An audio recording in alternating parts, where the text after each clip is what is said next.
Please. Mayor, it seems like there's a very limited number of people who could actually bring Ebola into New York City, particularly people who are coming into contact with patients. Should there be greater protocols to screen people before they actually get here? Well, I'll turn to the CDC. I'll only say that what's clear is that there have been additional restrictions and protocols put into place. Clearly, a lot more monitoring is happening, both of returning health professionals and any individuals from those nations. I think that's crucial. Look, when this crisis began, we did not have the example here in this country of dealing with this particular problem. In the last few weeks, the protocols have improved greatly. The ability to address the situation has improved greatly. And you see, and I think just looking at the juxtaposition of what happened in Dallas versus here, I have a lot of respect for our colleagues in Dallas who were dealing with the crisis much earlier and without as much information as we now benefit from. But it's an entirely different situation when you're prepared. So now that I think we're in a position to constantly monitor any individuals, there may be a question mark, that's changing this profoundly. Doctor, do you want to add? Yeah, we have protocols in place, and we've had them in terms of returning healthcare workers and exit screening. And as you know, we've actually increased our protocols for screening, entry screening, and active monitoring. So it's in place, and we continue to learn and improve as needed. Mr. Mayor, just to follow up on that, I mean, the doctor did clear the actual screening process when he actually did come in. And given that he is a doctor who did deal with Ebola patients himself, what happens when you end up getting an Ebola patient who ends up coming in, does not have the enlightenment of being an Ebola doctor and just is a regular person and doesn't have that education and just thinks that he has the flu? Can you talk about that? Our protocols for screening include, as I said, this active monitoring, so people are told and are monitored for literally, just to clarify, we're going to be monitoring in accordance with the instructions of the CDC.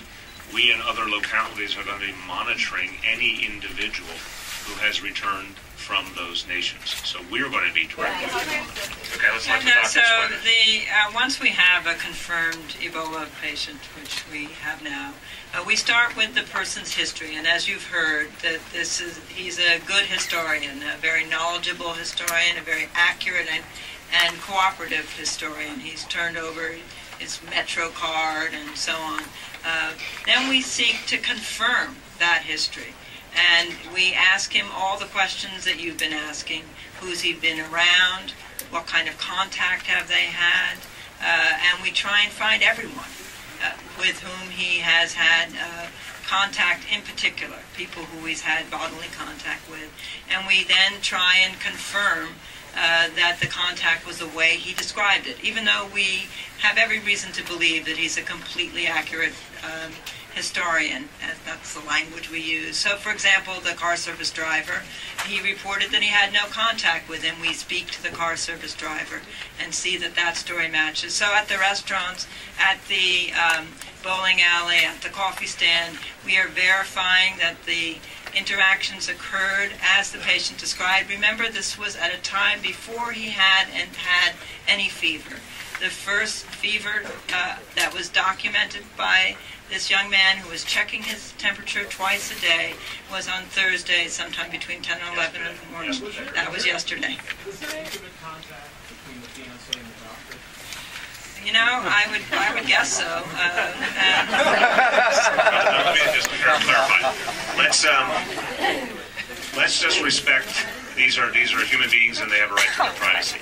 That being said, I assure you, the medical detectives and the appropriate personnel have had that conversation and are acting accordingly.